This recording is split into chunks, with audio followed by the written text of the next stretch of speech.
Welcome to another episode of The Collective, where you will hear all things collecting and much, much more. I have not been practicing that. I am your better looking host, Zack Mo, aka Odor Eaters. And I am Collector, aka Dr. Scholl. Nice. That's pretty good. Thanks. I Off the like cuff. I kind of remembered that I was going to have to do an AKA, You don't have to. but then I forgot.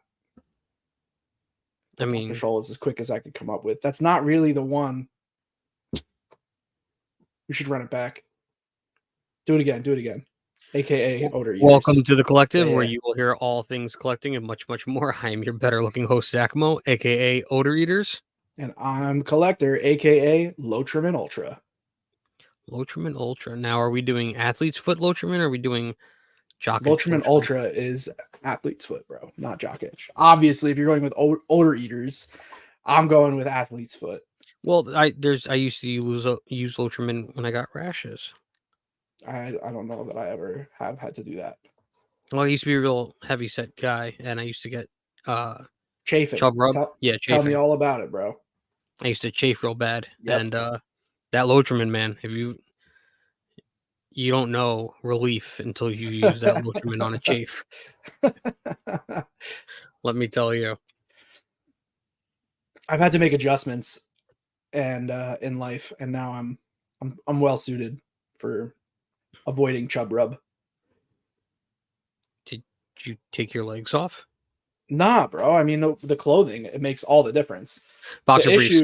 The issue is, yeah, dude. The issue is obviously friction. So I wear extra long boxer briefs that go like when I know I'm going to be active or whatever, and they go down to like almost like to where my knees are, like probably like 2 or 3 inches above my knee. If you get a package during the holidays and it's just extra long boxer briefs, you're welcome.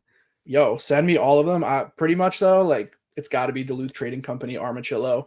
I'm pretty spoiled. What are you from, Minnesota or something? It's I'm pretty spoiled, bro. Let me tell you, bro. This is weird. Sorry for all the female listeners who are disgusted by this segment of our podcast, but when I was like, this is probably like 10 years ago, I started this transition in my life, and I was not really like at a place financially where I could afford to do this, but it was so important to me that I made sacrifices just to make it happen. I transitioned all of my undergarments, undershirts, underwear, and socks, all from Duluth Trading Company, because the quality of their material is so good. They make socks. They make socks. They're called the 7-year sock, and they last 7 years. That's their shtick. Debatable. There's a few different types of socks that they make in terms of like the thickness of the sock and the material. They make merino wool, obviously. Any high-end company is going to make merino socks, but I only use their socks, their underwear, and their undershirts. Recently, I've discovered a much, much cheaper undershirt that works okay from Costco, but exclusive on the underwear and socks. Aside from dress socks, I don't know Duluth. I'd have to look. They might sell like dress socks and stuff, but for like everyday socks that I wear like with sneakers or shoes, Duluth. Same with the underwear. Stance. And it's only Armachillo underwear. Stance all day. Stance? Stance? Is that your preferred underwear brand? I've heard of Stance. I think Kiltony endorses Stance. Talking about socks. Do they make underwear too? They do. I think Kiltony endorses them. Could be wrong. You're wrong. Okay. That happens from time to time. Well, I'm very happy that we all just learned. Yeah, what kind of underwear I wear. What about you? Do you have a preferred brand? No, not preferred. I wear Hanes. You're missing out on a big part of life. I would make sacrifices to find the best pair of underwear that work for you and switch your wardrobe. Any of our listeners, if you're listening to this and you haven't prioritized comfortable underwear in your life, send me a pair of Duluth Trading Co. Armachillos. I'll send you a pair. Not ones that you've worn. Also, I don't want them super long. Nah, they're the perfect size. Don't worry. I'll send you a pair, and it'll be a very expensive thing that's going to happen to you because they're Charlie not cheap. just texted me, He's like and listening to this, like, "Hey, I yeah, wear he thongs." wanted me to tell you to send him a pair that you've worn. Okay, got it. That's not going to happen, Charlie. Sorry, Charlie. Only great tasting tuna get to be star kissed. What? You don't know, it's an old TV ad for star kissed Okay. tuna. Sorry, Charlie. Only great tasting tuna get to be star kissed. Is that Charlie the is name the of whale. yeah, okay. I was about to ask that. Yeah. It's gonna be an expensive thing though, dude. If I send them to you and you fall in love with them the way that I did, they're not cheap. It took Well, we'll me, see. I think it took 6 years to fully transition. Like I literally like every birthday, every Christmas, Are that's what I you asked for. uh, are you pre-op or post-op? I'm post at this point. I'm post Armachillo at right now. I had I've had other pairs from Duluth Trading Company that I don't like comparatively, and I've gotten rid of those as well. This is how important it is in my life. We've spent over 5 minutes discussing this on a Pokemon podcast. yeah, and the only thing going through my mind is that you used to be a woman and you transitioned after 6 years into this man. That's it. That's me. I think the Yep. beard came out pretty great. Yeah, you did a pretty good job. Yep. Anyway, why don't you tell us about your week in collecting underwear? I haven't gotten any underwear this week. Didn't need to. How was my week in collecting? What did I collect? I bought this.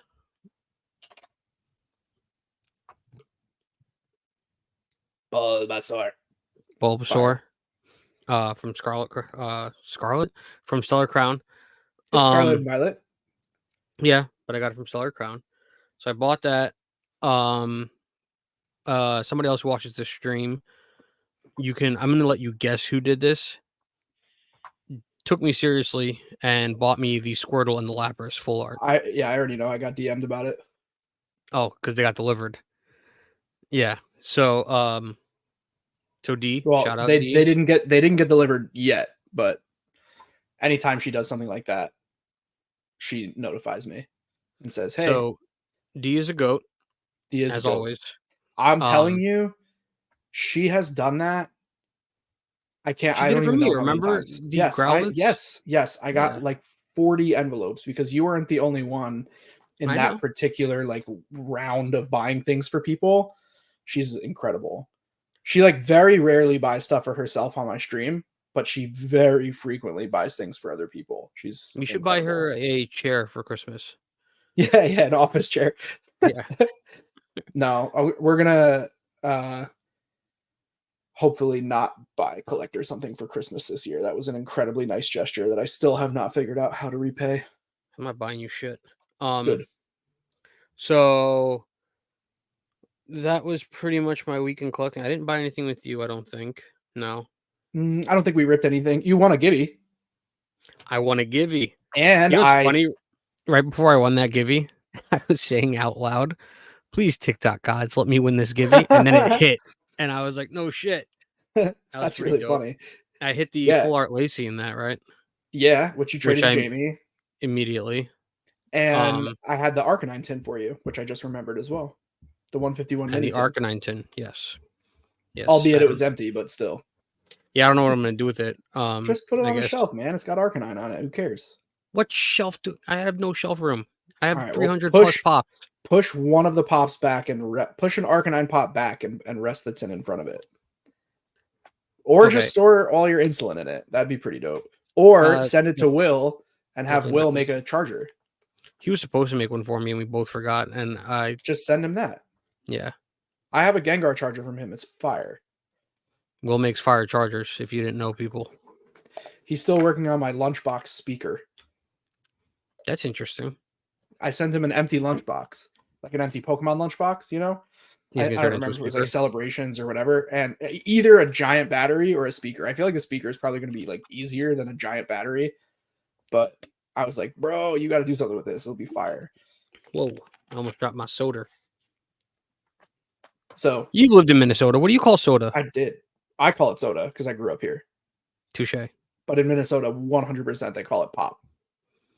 Losers. Anywhere north, like Minnesota, Michigan, all of Canada, Pop. it's all pop. Yep. Soda pop. Don't they And call it in Pepsi other, exclusively somewhere? Even if it's not Pepsi, they still call it oh, Pepsi? Coke. No, it's not Pepsi. It's Coke. That's in the South. Coke. Yeah, Okay. it's all Coke. But that's in the South. Yeah. There's another here. So very interesting. Two different geographical names for things that only exist in very small areas that you wouldn't know unless you've lived in the upper Midwest. Pachirisu is exclusive to Canada. Yes, we've learned that. What do you think a time machine is? Where? No, that's this is a time anywhere. An airplane. So a time machine is an ATM machine How? in somewhere in Wisconsin. There was a bank, I guess, called Time, Tyme, and the name just like stuck, and they call them time machines. But an airplane is Dumb. technically a time machine. Dumb. What do you think a bubbler is? Something you mail something in. It is a water fountain. Like in a plaza or like one drinkable ones? Like a drinkable water fountain. Like you go up to the water fountain and you take a drink out of it. It's called a bubbler. Where? In Wisconsin. What is Wisconsin doing? They've been eating too much cheese. Bro, they do have some incredible cheese. Have you ever had good Wisconsin cheese? I believe so. That cheese squeaks when you eat it. The cheese Good curds. cheese. If you've never had squeaky cheese, you ought to go visit Wisconsin and have some squeaky cheese curds. They're pretty incredible. You can also, right afterwards, take a drink from a bubbler and then take some money out of a time machine. Yeah, you could do that. Stop ignoring me. An airplane is technically a time machine. I saw this TikTok where this person like put a piece of tape over the clock on the oven, and the time said 4:22, and they wrote 4:22, and then they peeled it off and it said 4:23, and they were like, "We just time traveled." I thought that was pretty funny. Some brain rot. Cool story, bro. Why do you think an airplane is a time machine? Think about it. I am. If I leave because it crosses time zones. time zones. So okay, Yeah. so cars are time machine. Your feet are time machines. Yeah, we're all time machines. Well, time is a construct anyway, so It is a man-made construct. time is not real. Time only. But if you think exists in about our it, if mind I to leave help New organize York, the universe that we live in. if I leave New York at 9 o'clock in the morning and I go to, well, when I took a plane to California, it was 6 hours. That was 3 hours, but I don't know the math. So here's the issue with a plane being a time machine. I understand what you're saying. You can fly 6 hours and it's not 6 hours because you gain time when you cross the time zone. The problem is you can never leave at 9 a.m. in New York City and get back at 9 a.m. in New York City. So you're not traveling. Yes, I can the through next day. time. No, the same day is what I'm saying. You can't leave today, October 8th, 9 a.m. Well, that's fly going and come back time and and space. No, it's time. You're traveling through time that way. You're not. You're crossing time zones is not time travel because they exist in the exact same time. In the fourth dimension, they exist simultaneously. So you're not actually reversing or fast forwarding clock. Right? Like Sure. If your parents were disappearing out of the photos and you had to use the hoverboard, you'd be fucked, is what I'm saying. You need the DeLorean. Okay, Doc. I think that was a good reference. Sure it was. I have a question for you. Asa, dude. Tell us what's shaking and moving. Not in much, the honestly. market. Really not much. We talked about this last week too. Things are pretty stagnant, or just continuing to follow the same predicted trends that we've been talking about for years. Evolving Skies is expensive, getting more expensive every day. Not leaps and bounds, but it's still moving up. And Evolving Skies ETB costs almost as much as a Hidden Fates ETB right now, which is crazy, but that's true. Evolving Skies build and battle stadiums went up. Some of the Sun and Moon boxes and XY boxes are starting to move. We won't see another like major market shift until the next sets start to drop, and it'll shake some things up. We are seeing, and I've been on this train, but we are continuing to see growth in all the Scarlet Violet sets. Slow, steady, organic growth. Obsidian Flames is up. Paradox is up. Temporal starting to go up. Paldea's up. I just Twilight's recently noticed that the Charizard SAR from 151 went up. Yeah, a lot of the singles from 151 are up. And especially the slabs. The PSA 10s are way up. As more and more are getting graded, people are realizing it's harder and harder to grade them in 10s because the pop report from PSA, the pop report, short for population report, will show you how many total cards have been submitted, how many graded 1, how many graded 2, 3, 4, etc., all the way through 10. And the numbers that people really, really pay attention to when we're talking about pops on cards are the total 10 pop versus the total 9 pop. So how many graded a PSA 9, how many graded a PSA 10? If the PSA 9 number, if the population in PSA 9 is, let's say, 3 times greater than the population in a PSA 10, that's telling you, hey, this is a pretty tough card to grade.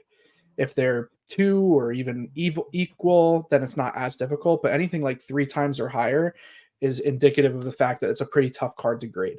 So if you look at the more modern cards coming out of the Scarlet Violet era, most of them are pretty difficult to grade, especially the art rares. That's why you see high prices on the PSA 10 art rares, because they are much more difficult to grade. The cards aren't necessarily more rare, right? Like they're not, like pulling an Umbreon out of a pack of Evolving Skies requires, statistically, opening many packs of Evolving Skies, right? Let's say 1 in 1,500 packs. Pulling an art rare, any art rare, is 1 in 10 packs, 1 in 20 packs, right? So they're not really more rare, but there's 2 things at play for the art rares. 1, they're much harder to grade. 2, it's very hard to pull a specific art rare. I feel like I covered that on an episode already. Maybe not, but most likely. If it's 1 in 20, but it's 1 in 20 to the 30th power if there's 30 art rares in a set. Yes, we've covered this. So I remember those tumbers. Basically, that's kind of the gist of what's going on with art rares. We are seeing really good, solid prices on a lot of the Scarlet Violet cards. 151's doing well. Terrapagus is doing extremely well, which I called.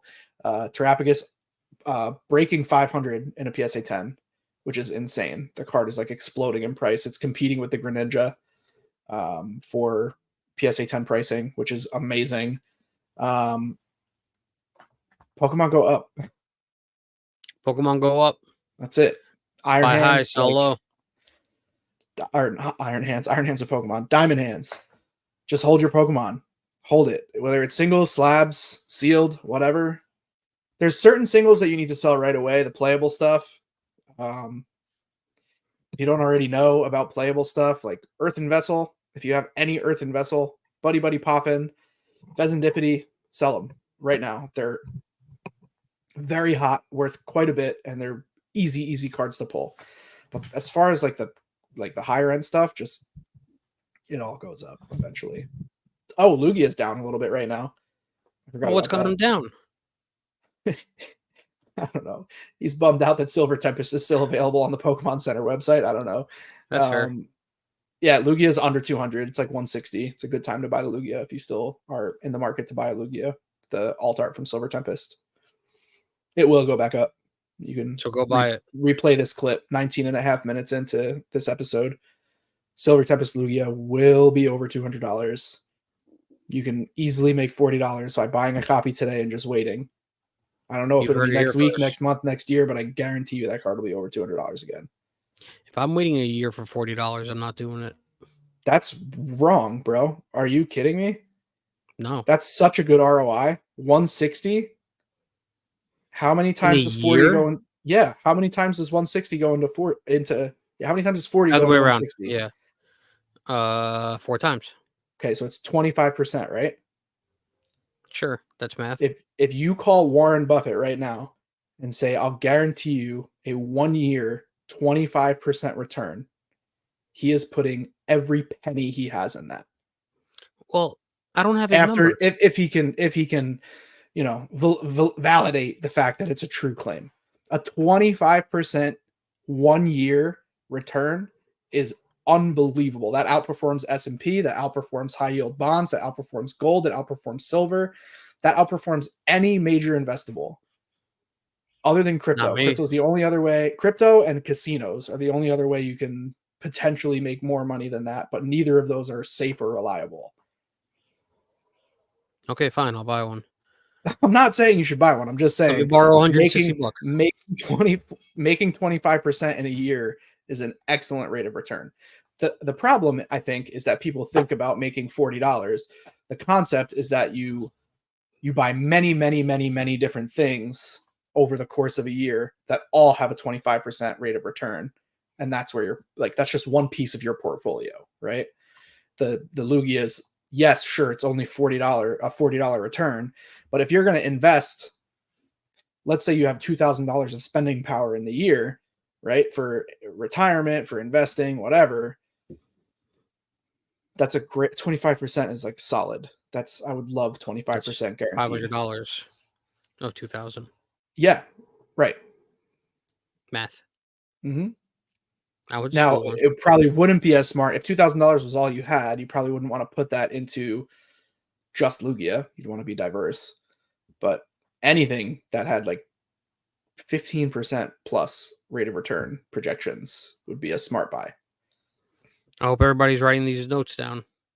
I mean, it's really simple. Like you just have to think Oh, for. I'm sorry we're all so stupid. I'm not saying people are stupid at all. People just don't think about it outside the box. But it's very, very simple. Like rich people put money in stocks to get a 4% to 7% rate of return year over year. That's what 401ks perform at. That's what the S&P 500 performs at. That's what hedge funds try to beat, right? The really rich hedge funds that get 10% or 12%, those are like the best hedge funds in the world. They're only getting 10 or 12%.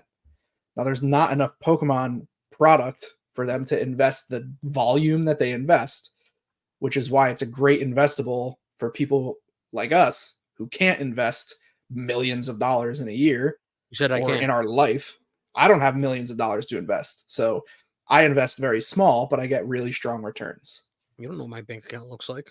I don't. You're right. But I know that I can't invest millions of You have dollars an into idea. Pokemon. Although I have purchased over $1 million worth of Pokemon now that the business has So matured a bit. speaking of business owner, I wanted to ask you a question tonight. And it was a great segue into there. Should we talk about our Pokemon first? Our Yeah, Pokemon I highlight? guess so. Yeah, go ahead. Otherwise, it'd be 2 weeks in a row where we fucked up the order on this. Yep. I thought somebody was like calling you and asking you about what our Pokemon highlight was, but I guess you forgot. Nope, it's just people texting me their nudes. Well, speaking of nudes, this week's Pokemon highlight, it's Spiritomb. It has nothing to do with nudes. I was so excited that that was going to work. That would have been amazing. That really Speaking, would've. what could I have even said? I'll change it right now. Speaking of nudes, I have no idea. Now I'm trying to think. I don't know. Wiglet. Wiglet, there you go. Wiglet would have been good. It All would've. right, so Spiritomb is our weekly Pokemon highlight, and I chose Spiritomb for a few different reasons. Number one, Spiritomb is badass. I think like the art of Spiritomb is really cool. I love the way it looks. I love the shiny. Obviously, Zack Mo is disagreeing. If you're watching, Zack Mo, you can see him disagreeing. If you're just listening, Zack Mo is shaking his head. Before I get into it, why? What? Looks like vomit. How does it look like It vomit? looks like a spinning vomit of like purple fire. No. It's pink and green, and the shiny is blue. I don't like it. All right. Well, I think Spiritomb's dope, and it's spooky season, and Spiritomb's Changed my very, mind. very spooky. Change your mind. Oh, okay. So a little bit of normal info on Spiritomb, and then we'll get into more of the lore. They say it's purple. To me, it looks pink, but Spiritomb is a ghostly purple Pokemon attached to a stone. So the bottom part of Spiritomb's body, There it that is. little brown Yeah. part, is a stone. Although lacking a physical body, Spiritomb projects its appearance out of a small rock called the Odd Keystone, which we'll get more into that in a little bit because that's how you unlock Spiritomb in the games. The rock, the Odd Keystone, is shaped like a trapezoid and has two small dots and a fissure running down it. Basically, it looks like a face. When you remove like the Spiritomb off of it and you look at the Odd Keystone, it looks like a little frowny face. Spiritomb's projected appearance is an ethereal composition of swirling purple energy of an unknown kind. It's Its vomit. face is set in the middle of purple and contains green crescent eyes that are connected to its jagged mouth. Its pupils are composed of spiral, and sometimes it's only seen with one. Composed of a spiral, and it's sometimes only seen with one. Swirling around its face are green orbs with yellow centers. So, Spiritomb is formed in the game by collecting 108 wisps.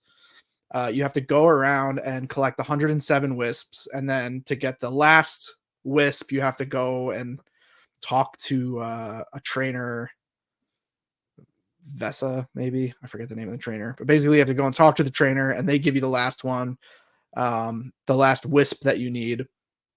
And then that is how you encounter Spiritomb for the first time.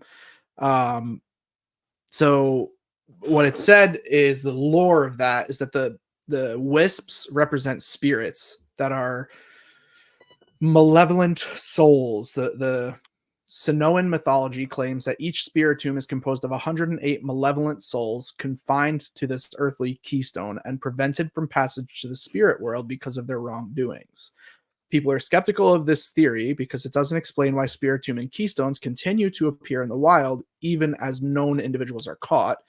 Believers in the paranormal, however, point to a peculiar inter-Pokemon interaction to support their beliefs. The Pokemon Dusknoir, said to ferry spirits to the underworld, seems to instinctively attack Spiritomb on sight, even if they've never seen one before. So, very interesting. That's the definition of on site. On site. Very interesting. So, there's other key things about this, like 108, that are important with Spiritomb. Its Dex entry, 108. Attack and defense base stats, 108. 108. Its weight in the English games, in the variants we see, 238.1 pounds. What do you suppose that translates to in kilograms in the metric system? Oh, it's got to be at least 109. It's 108. Exactly. So this 108 is a recurring theme with Spiritomb. I can't believe you don't like the Spiritomb artwork. The Kamiya Spiritomb is like one of my absolute favorite Kamiya arts. All of Kamiya arts are trash. You're trash. I like getting under your skin. You're absolute trash. Water trash, in fact. Like the trash, you know, the trash that like gathers at the edge of the water where it's like yellow and foamy? That's the kind of trash I'm referring to. Wow, someone's mad. Water trash. Absolute water trash. Okay, so this number 108, the significance of that, it's considered a sacred number in like a lot of Indian mythology. And there's a few different reasons or a few different theories on where Spiritomb came from. So Jiba Kure is a spirit bound to a single place. So that some people think it's based on that. Or a Dildagast, which is a Norwegian folklore spirit. It's forced to haul around a stone as punishment for moving one while it was alive. People think it might be that. People It also moved a say stone and it's being punished. yes. All right, don't touch rocks, kids.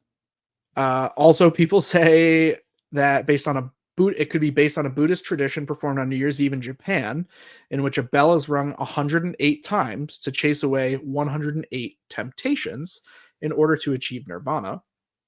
It's a lot of temptations. The wisp of spirit around its face also resembles a set of prayer beads. So those are a few different theories. This is the theory that I like the most and makes the most sense to me. Spiritomb may also be based on Water Margin. It's a classic Chinese novel. It's also a novel that was very, very well known in Japan. In the novel's first chapter, a Foolish army marshal orders the removal of a stone monument guarded by monks for generations, causing the spirits of 108 demons sealed therein to be released. These 108 souls, having atoned for their sins, become the 108 stars of destiny. They are reincarnated centuries later as 108 outlaws, the heroes of the novel. I like that theory the best because it opens up a door for 108 outlaws to enter the Pokemon universe somehow, which I think is freaking dope. I think that would be so cool. So I like Spiritomb. That's kind of my shtick on Spiritomb. If you don't like Spiritomb, I don't know what to tell you. That was what I wanted to talk about this week, and we didn't get any other strong suggestions or requests. But next week is Zack Mo's week, so feel free to drop a request somewhere. I'm gonna do Spiritomb. Spiritomb's dope. What were you about to ask me? What are you doing to your beard? Brushing it with clean socks. That just happened to be next to me. I've never in my life brushed my beard with socks. Yeah, well, you're missing out. You don't understand. You see this glory? I have to pull my shirt down so you can see the glory. It's a pretty long otherwise beard. It blends in. Yep. It is. You don't have to pull your shirt down. It's okay. Well, that's the fans wanted to see it. all the Show us your tits. All the listeners on Spotify have been asking.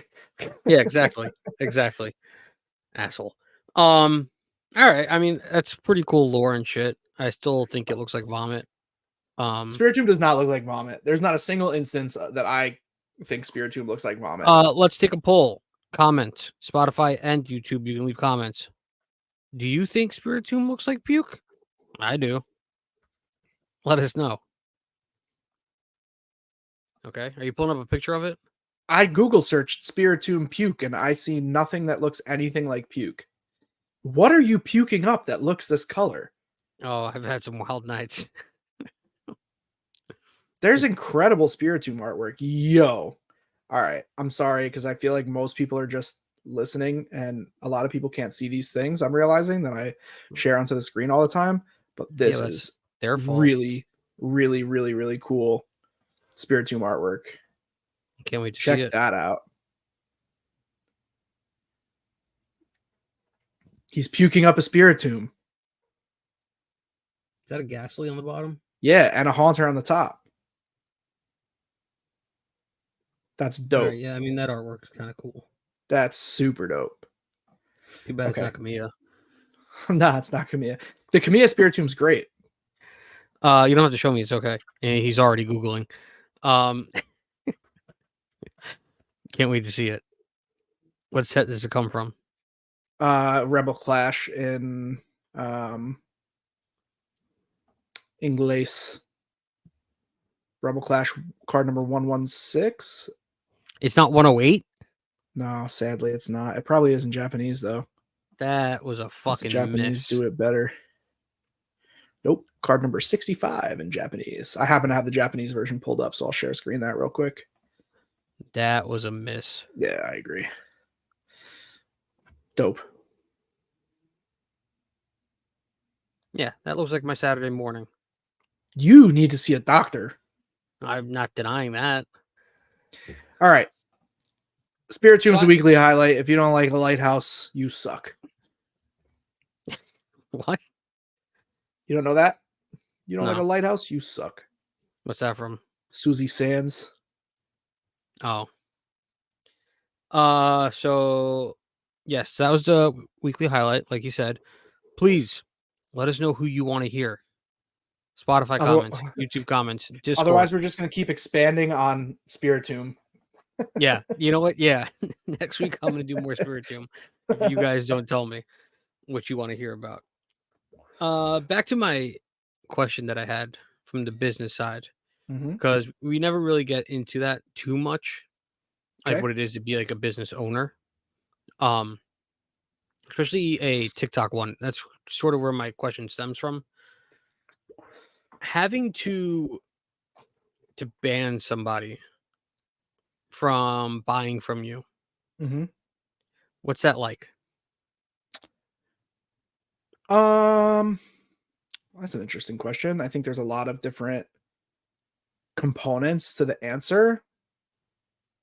The way I think it's also different for a lot of different business owners. The way I look at it, I don't have this is how I idealize things. I don't have any individual customers. I have a customer base. Okay. I don't run with one customer at a time. I have many thousands of customers. Yeah, My I wouldn't job say as a thousands, business maybe owner, tens. I I got receipts. My job as a business owner is to create an environment where the most amount of people can enjoy what I'm trying to create. Now, Right. first they have to fit what I do. If they don't like how the type of business I'm trying to run, then they don't need to shop with me. That's completely fine. I don't run the same type of stream as other people. Everyone has their own take and spin on things. I do things my way, and you know what it's like because you're in the stream. Most of the listeners are in the stream. Um, I run the business in a way that I think is fun and fair and safe and entertaining, and that's really important to me. So there is no customer that I have individually that's more important than my entire customer base. And when I think that way, it's much easier for me to remove an individual member for being toxic, for scamming, for making people uncomfortable, whatever the case may be. I've had to, over the years, ban several different people who I really didn't want to have to ban. Um, Mhm. there's been a few times where it's been like, what? This person just got banned? Why? What did they do? And like, I try not to like get involved too much into the back end of it. I just kind of put the fact out there, like, here's what happened, or here's what you need to know. This person's been banned for this behavior, and I just leave it at that and let people take it how they want. Not Mhm. everybody is going to like the decisions that I make as a business owner, but the decisions that I make are based For on the betterment. the betterment of the whole group. Right. I If get you. there's Yeah. no group, I won't be here for one customer, whoever that person is. Well, they're toxic anyway. You don't want to be with them. Well, yeah, if we're talking about like someone who I'm banning, but Yeah. also like, I try to treat every single transaction, whether somebody's buying one pack or 1,000 packs, I try to treat every single person with the same level of care and give them the same level of attention. That's debatable. How so? Where the fuck are my EXs? Oh, well, yeah. I mean, I make mistakes for big customers and small customers alike, my friend. That's I barely a really don't mistake. know what happened to those. I You probably didn't honestly put have them in no the clue what bin. It happened. was a busy night. And I just left them with the original shipment. Who Yeah, pulled that's them? my assumption. Mario. Oh yeah, well then they're in Norway. Yeah. That's I probably am where they not. are. Yeah, I'm not upset about it. I just like busting your chops. No, but I That's do. I try to treat all my customers with the same amount of respect because every customer is important in creating no, a yeah. collector's club. I've worked in customer service since I was 16, and your customer service is outstanding. I would hire you. Thanks, Um, Bria. yeah, you're welcome. Just not at the sock store. I don't want to work with you. Um, but yeah, no, I get that vibe. I just ask because like I've seen people get banned on the stream before, and like I'm always just curious to like how like those decisions come about. And I know most of the time it's because they're scamming. Yeah, so there's a few like hard and fast rules for sure. If you're scamming, I don't care who you are. If you scammed someone, you Zack Mo, and I get confirmation that you scammed, it's a wrap. If I scammed somebody, I didn't know I was scamming them. Look, I get that, but I'm just saying it doesn't matter who you are. That's a hard and fast rule in business. If you Yeah, are doing business in a way that doesn't line up with my ideals as a business owner, I am banning you, period. That's a very easy one. That's cut and dry. There's no emotion involved in that. It sucks if someone that I like and I know decides to do that. Yeah. but that's a consequence to an action that I had nothing to do with. Can You I know, bring something up then? sure. Jimmy Shoes? Yeah. He's been on the podcast. Mm-hmm. I'm saying that like you've never met him. He scammed me. Oh my God, you're such an ass. First, you're saying I scammed you or lost your EXs. Now Jimmy Shoes scammed you. What did he do? Let's hear it. I don't know. He didn't give me something I wanted. I don't know. I'm just being a dick. I'm not banning Jimmy Shoes. He has good business practices. Great heart. Okay. Jimmy Shoes is one of the best traders literally in Discord. He really is. Guy is a fucking trade machine. If you're listening to this and you want to trade with somebody, trade with Jimmy Shoes. Guy is a trade monster. But yeah, He so scams, if someone scams in any way, whether it's financial or like tries to scam or is confirmed as a scammer in a different server, like I have zero tolerance for it. There's a lot of it in this industry. When you're in any kind of reselling industry, there's a lot of scammy behavior. It's in the sneaker industry, it's very prevalent. In the sports card industry, it's very prevalent. It's crazy prevalent on Whatnot. And I just have no patience for it. I'd say on stream all the time, people are like, "Oh, can you pick for me?" Like with a slab, for example. I ask them to pick a number, and they're like, "Pick for me." Like, I don't even want to do that. Oh, you refuse to pick for me. I don't like to pick for people because people think like you don't think that's a scam, but somebody watching might think that's a scam. Especially I know that I'm someone not watching scamming. that You know knows that that I'm we not do a scamming. podcast together. But it's it's just a line that's like, for me, it's just like a hard line in the sand. I'm not crossing that line. If you trust me, that's great. And I'm grateful that I've earned your trust, but not everybody is trusting and things can be taken out of context. And the last thing I want is for the Collectors Club to be put on blast as like a potential scam, right? Like, let's say it's my job, like you say, pick me a random and I pull you a chase and we're buddy. Right, exactly. Right? Yeah. That's bad. Or you're like some no-name customer, it's your first time, you're like, pick me a random, and I pull you the worst slab in the bin twice in a row. And then you come up next, you pick a number and you hit the chase, right? Mm-hmm. So either way, it could have negative ramifications. I get that, But yeah. I'd rather it's the same general theory that the group is more important than the individual. Right. I mean, I'm pretty important, but I get it. The group is more important than any individual member, including me. I do, and I believe that. I feel that way. I feel the group is more important than any individual, So including what myself. happens when we're over you? Then I either fold the business or, you guys will decide to go elsewhere and other people will come in that aren't over me. I know you're like saying that as a joke, but it does happen. I've had huge customers of mine who were Move on. Yeah. I mean, who are really supportive of the stream and financially made, like, especially in the early days, there were some people in the beginning that really got me on my feet and got this business rolling, and they're not a part of the Collectors Club anymore. Do they still collect, or And they're done? I don't know. I mean, I just like lose contact with a lot of these people. I also think like my level of contact with my customers is very different than most business owners. Yeah. I have phone numbers and DMs with hundreds of customers. I mean, my DMs are giving you my phone number.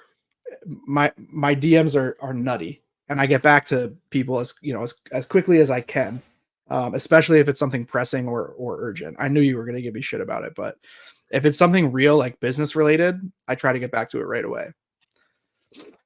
No, like when I was selling the 151, you were answering very fast. Yeah. And then when I say, "Hey, we're doing a Pokemon highlight tonight," you're like, "Oh." 7 hours later, I'm like, "Oh yeah, that's on me, huh?" What Pokemon do you think looks like puke? All right, let me do that one. That's literally what happened. Quite literally. Yeah. So I mean, go ahead. Well, I was going to say, hopefully that answered your question about like the scam parts specifically. I don't know if there's like more to what you're wondering about, but there's also the scams in terms of not necessarily scamming other customers, other people in the community, but there's also scamming you. Yeah, that happens pretty infrequently, but yes, Right. I have been scammed or attempted to be scammed against several times. Right. Really only one, knock on wood, thank God, thank Arceus, whatever you believe in. Since I started the Collectors Club, really only one time have I taken a major financial loss due to a scam. Every other time I've been able to either detect that it was a scam or be reimbursed on the back end due to buyer protection on that, let's say PayPal, eBay. I've won on PayPal, I've won on eBay, and I've won every chargeback that people have put on me again, like on my website. Only one time was I truly scammed and out the money, and that was on a large lot of sealed Celebrations product, and it was all resealed. It was a whole, yeah, it was a whole carload of product that I bought. Like whatever happened, bags and bags and bags of product, and it was all fake. It was all resealed. Whatever happened, I can't remember what it was. It was a blister, and it was a reseal. Generations. Is that what eBay. it was? I got the money back. Yeah, it wasn't a blister. Oh wait. Now I know what you're talking about. That was Fates Collide. That was like 3 packs that I bought randomly. So from that guy, I never even bothered. I guess I lost financially on those, but they were so cheap, and I buy so much stuff from that guy. I know he didn't. Right, know I remember you saying resealed. that. Yeah, I remember you saying that. It's like, who even reseals Fates Collide or whatever packs they were? And I think it was literally like, I can't remember exactly, but it was like less than 20 packs is what I bought from the guy. Yeah. So I probably like refunded the customer who had bought it or offered them a different solution like in the moment, and then just took the rest down off the site, and then that was it. I texted that guy, I remember that, and just said like, hey, just so you know, these packs are resealed. But it was like such a small it was a financial loss. You're correct. I actually forgot about that completely. But it was such a small amount in the grand scheme of how much business I do with that person that it was not a big deal. But now, like a lot of the guys that I do business with, like the packs, for example, like I offer guarantees on my heavy packs. Right. I'm able to offer that because I'm offered that. So it goes to whoever I'm buying it from. I'll get my money back from them. Right. So I'm buying from, trustworthy sources that are vetted. I've been doing this long enough, to know how to buy. And I've earned that place in the community. I'm not saying this like, I'm not trying to sound egotistical, but I've had people try to sell me fake booster boxes before, fake vintage booster boxes, and they didn't know they were fake, right? Like these are guys who don't want me to say their name in a public forum and say like that they were involved in this particular deal, because they, now that they have learned, are doing $500,000 deals with people involving vintage boxes. But it wasn't that long ago that I was with them and they're trying to sell me a vintage box, and I'm saying this is a fake vintage box, and they say, how do you know that it's fake? That's exactly what they said. And there's signs, I'd have to show you pictures and stuff, but there's ways to tell. The biggest giveaway on this particular box was where the seal was. So vintage boxes printed by Wizards of the Coast are sealed on 3 sides. They're sealed on the seam where the 2 half pieces of cellophane connect. They are on the left, the back, and the right. And this one was the left, the front, and the right.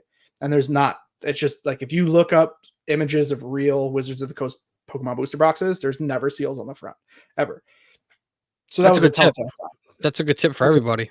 First thing I noticed. Well, most people aren't in that market, but that was the first thing I noticed. It's just something now I know. If you ever come across one and there's a seal on the front, which they are still, those same booster boxes are still floating around the tri-state area. Basically, a guy bought out a storage unit and it had all the stuff to make resealed boxes, and he made resealed boxes, and he's been peddling the same 30 resealed boxes around the tri-state for a year and a half now. I'd like to meet this guy. Not the guy that I was dealing with, but the guy that I figured the guy who he bought it from is the main issue. Gotcha. But the guy that I was dealing with, like I said, he didn't realize it was fake, and he actually had other boxes that were real in the room. So I was there to buy a fossil box, fossil booster box, first edition. He had a fossil unlimited box that was real and a base set unlimited box that was real. And I wanted the fossil first ed box. It was just like the right price. It was going to work out. Everything was fine. And I got there and the other 2 were real, but that one was fake. And he's like, well, what do you want to do? I was like, well, I'm not buying it. Obviously it's fake. No shit. And he was like, Well, you how do you want know to it's like, he was like freaking out. I remember distinctly. He like really was not happy about the situation because he was Well, like, who I'm going to would lose be? all this money. Yeah, yeah, Well, exactly. I mean, you can't just buy vintage boxes without knowing. Like if he Well, lost his he money, made a which he may mistake. have, he learned now. I mean, Yeah, now he's doing $500,000 deals on vintage boxes. So, I'm sure okay, he maybe checked the shit out of those seals. I'm sure he knows now. And I pointed out there were other telltale signs too. There's other things that you can see on a vintage box to know if it's real or not. One of the other really, really big things to look at is the frequency and the size of the logo that says Wizards of the Coast. There should be there should be 6 or more on the face Mhm. of the box, like the picture, the square part. 6 or more Wizards of the Coast logos. The size of them are a specific size. You can just Google image search the booster box you're looking for, and it should look the same. The Wizards of the Coast thing should look the same. Logos. Um, Other telltale signs, if there's damage or wear on the box itself that isn't on the cellophane, it's resealed. That makes sense. You'll see that. That's another like really great way to detect if a box is resealed. If someone does a bang up job on a reseal, they can't hide the fact that the box is damaged. Mhm. So one of the spots you'll see it really often, when you open up a booster box, it has those 2 lines where it folds and kind of like makes that pop up. You'll Yeah. see creases right there Mm. because it's been folded up, right? And the box Yeah. is 20 years old. You can't hide those creases. So you'll see those creases, but people, when they're buying the box, they're like so excited. They just are like blind. They don't check it right. And they don't notice that. Other times you'll see like scratches on the cardboard, but the cellophane is like crispy sealed over it. Well, like think logically, how did that scratch end up on the cardboard if the cellophane isn't damaged? That's impossible. Yeah. If the cellophane is perfect, that's also really sketchy. Like unless you watch, like for me anyway, unless I'm watching somebody take it out of the case, I'm sketched out by perfect cello. I want to see. Some wear and Usually, tear on it. you'll see it on whatever corners, however the box was sitting. So if the box was sitting like square side, like shaped like a square, short side up, if that makes sense. I get what you're saying. You'd want to see some kind of damage on the cello on the bottom 4 corners. If it was turned and stood a little bit taller, you'd want to see damage on whatever 4 corners were making contact, right? And you could tell, like if you look at the box, you can tell how it was set. You Mhm. can tell how it was standing or sitting or whatever. If it's a legitimate box, because they're old, man. You can't hide 20 years of gravity. Yeah, no, yeah, that makes sense. That makes sense. But people get excited, right? People are, they think this is the rarest item in the world and this is crazy. I can't believe I found one. And they don't even think about the fact that it could be fake and Fake. resealed. But the majority of them are, unfortunately. If you find one on Facebook Marketplace, It's fake. most likely it's not real. There are some real ones that pop up, but you have to Very know seldom. what you're looking for and Right. how to deal with people that sell those boxes. So Good to know. I've moved out of that. I don't really buy vintage boxes very often. But I have the knowledge and the know-how. And now we do too. Yeah, there you go. I hope you guys enjoy that. Make good use of it. The more you know. The more you know. Speaking of, it's time to do Pokemon rankings, isn't it? Yeah.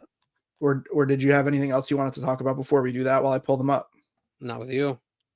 All right. Well, fuck me, right? Who Who didn't invite me? My suit's coming tomorrow. I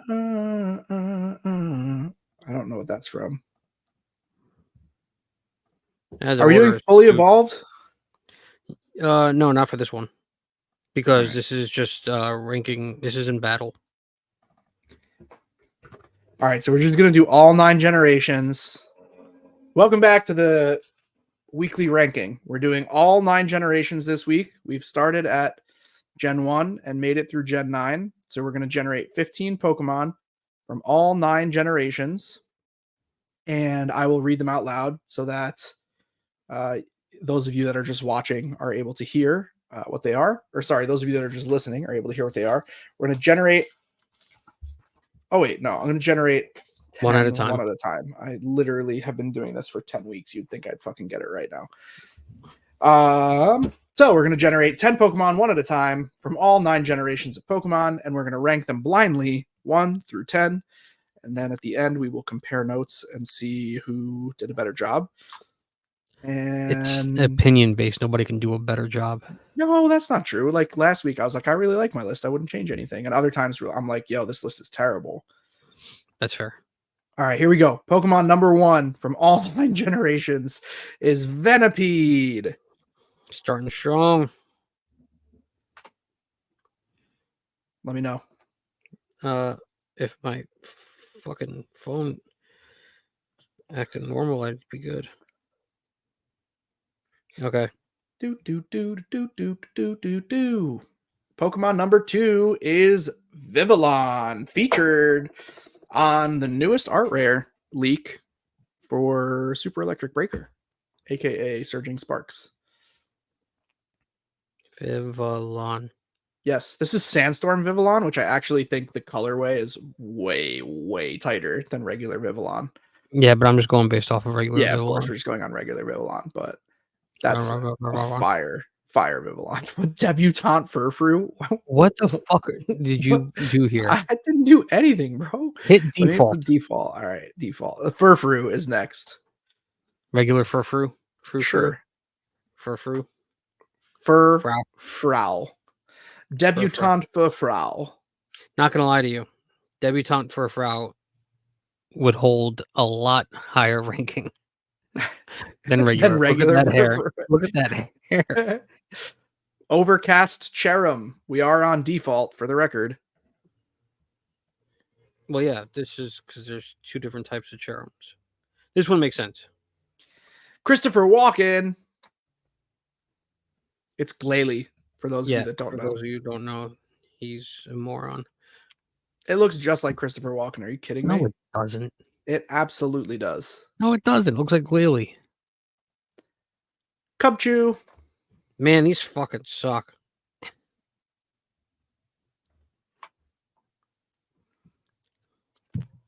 Ready? Mm-hmm.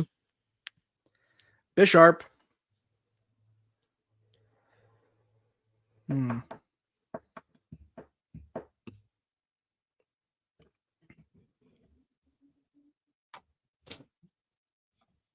Ready, Freddy Spaghetti. Apom.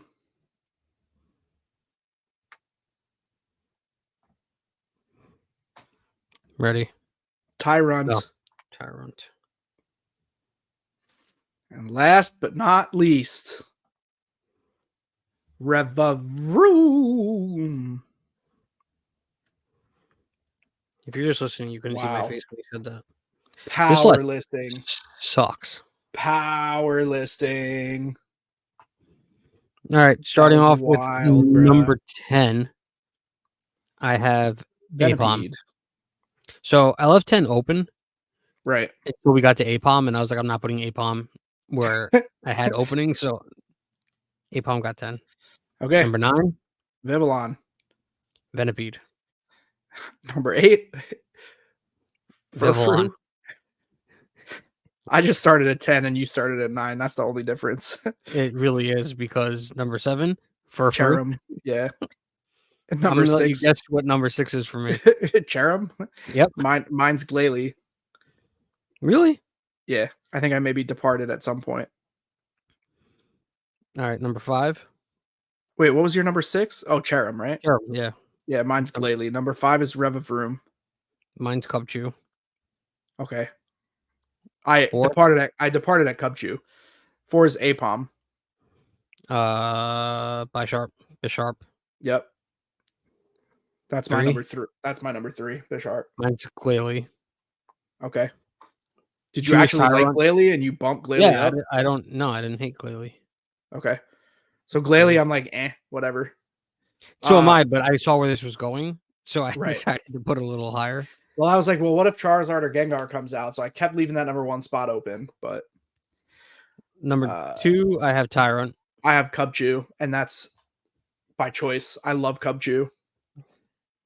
It's cute. It I get it. it looks just like my kids when they get sick. That like snot bubble that's what kids look like when they get sick. It's Oh man, I so want to have kids dude, now. I'm telling you, that like giant bubble of snot, that is so real. That's why I like Cub Chew. So Tyrant got your number one. Yeah, Tyron is definitely number one. And looking back at the list, Tyron's absolutely the best So my one is Rev of Room, just because because that's of all I how had left. statistics work. Yes. Tyron definitely number one, dude, on that entire list. Yeah, absolutely. I would change mine He's a to little one. little baby dino. He's super dope. Yeah, that Woof. sucked. That was atrocious. All right, now we're going to do a battle party of 6 based on 15 fully evolved Pokemon from all 9 generations in their default forms. Is that correct? Yes. Here we go. Generating. Are we first supposed to make a party out of those 10? That's not gonna work. Yeah, let's just skip that. 15 Pokemon. Let's make a battle party. Whoa. Did we get anything Gen 1? Pinsir. Okay. Arctozolt, Iron Crown, Illumise, Boltund, Aromatisse, Clodsire, Wobbuffet, Pinsir, Ferrothorn, Wochen, Celesteela, Noivern, Swalot, Rabska, Regidrago. That's our list of 15. We have to draft 6 for battle.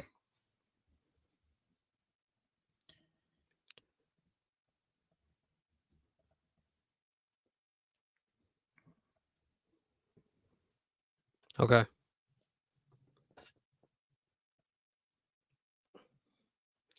I got it. I think you started while I was talking, so. Probably. Or I'm just better than you. Shut up, Charlie. I'm doing it because I don't care. Okay. All right, I got my 6. Okay. I'll go first. Yep. Iron Crown, Yep. Boltund, Nope. Wochen, Yep. Celesteela, Yep. Noivern, Yep. Regidrago. Yeah. I took Pinsir instead of Boltund. I had to take a Gen 1. You didn't have to. You chose. No, I did. No, I Mm. chose. I did. I had to. I was contractually obligated. I just, I like a little lightning doggy. I think Boltund's a cool Pokemon.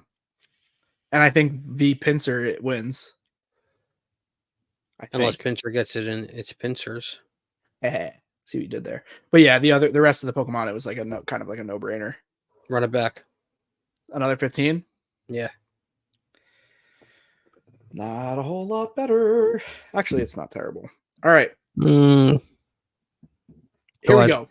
Huntail, Castform, Eldegoss, Blaziken. It's better. I didn't see everything first.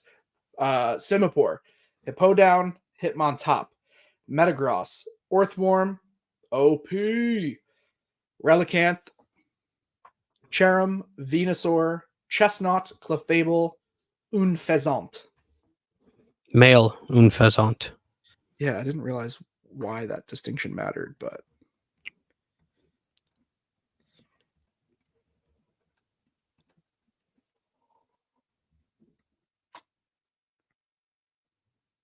Okay. Okay. I need a 6th. This always happens to me. It always does, because you're not good at this.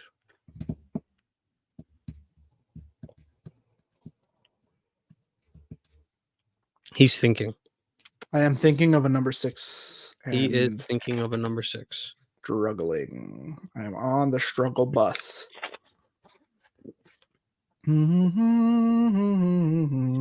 I found Zero Sugar Root Beer today. I never find these.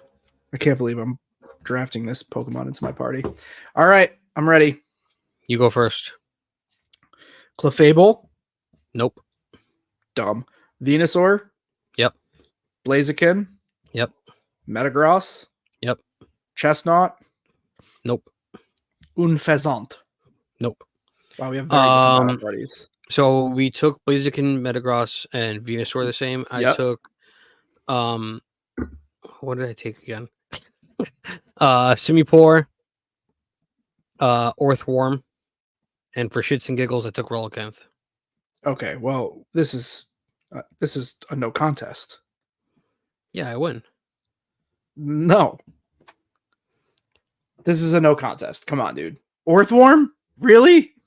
Yeah, it's steel. Bro, It's a you're gigantic fucking worm.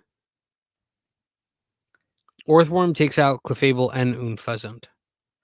wild. You're bugging out. Chestnut's grass, wasn't it? Yeah, chestnut's grass. You're bugging out, dude. Oh, you beat me because I have 2 waters. Simipour, Relicanth. You're bugging, bro. Chestnut, Clefable, and Unfazant. Well, I was versus debating between Simipour, Simipour and Hippodon. Ninki Minjaj. No, that's changed. Hippodon. No, it's Simipour. There's a card. I'll show you. Hippodon's a dope Pokemon. I was debating between that one and Simipour, and I should have went with it. And now I regret my entire life. All right. Well, that's not what I was looking for. What, for me to regret my entire life? No, I Google image searched Simipour Nicki Minaj pose, and it's just a bunch of pictures of Nicki Minaj. I'd like to see what the Google image search shows. Oh man, make sure you clear your browsing history. Oh, here it is, right here. It came up right away. For those of you just listening, I'll describe it. I mean, it's Ninki Minjaj. Dude, I can't believe you've never seen this on stream. How am I supposed to see it on stream? I've pulled this card a gazillion times. I don't look at what you do. That's the Nicki Minaj Simipour. What the fuck were they thinking? I'm telling you, right? That's pretty bad. That's okay. Speaking of nudes, Yep. Yeah, and it makes all very the little description sense. that I'm going to give everybody. What the fuck? Just search is up that? Simipour number 42. This is a real card. What set? Darkness Ablaze. It's terrible. It's Darkness Ablaze. That is not a child-friendly card. It's Simipour. Ninki Minjaj. Well, I thank you all for listening to us ramble on. Ramble on. And for listening to that. That was terrible. Getting the lead out. I've been your better looking host, Zack Mo, aka Odor Eaters. And I've been Collector, aka Lotrimin Ultra. Not the jock itch. So stupid. Is it Lotrimin Ultra the foot spray? I don't know. Oh god, I hope it is, bro. I'm gonna Google it. All right. Like, subscribe, share, tell your friends. None of you liked my picture on Instagram last week, even though I told you to. I just want to point that out. Bye. I didn't get new followers. I didn't get any new likes on it. I got nothing. I did think that picture you posted of your sister trying to spell orangutan was fucking hilarious. I think it was on your story though. Because well, she's convinced it's orangutan. There's no G at the end of the word. It's orangutan. It's an orangutan, but I would also say tang. That's because we all grew up in the 90s and tang. Yeah, it's a butterfly effect. I wouldn't call it that. Okay, bye. Bye.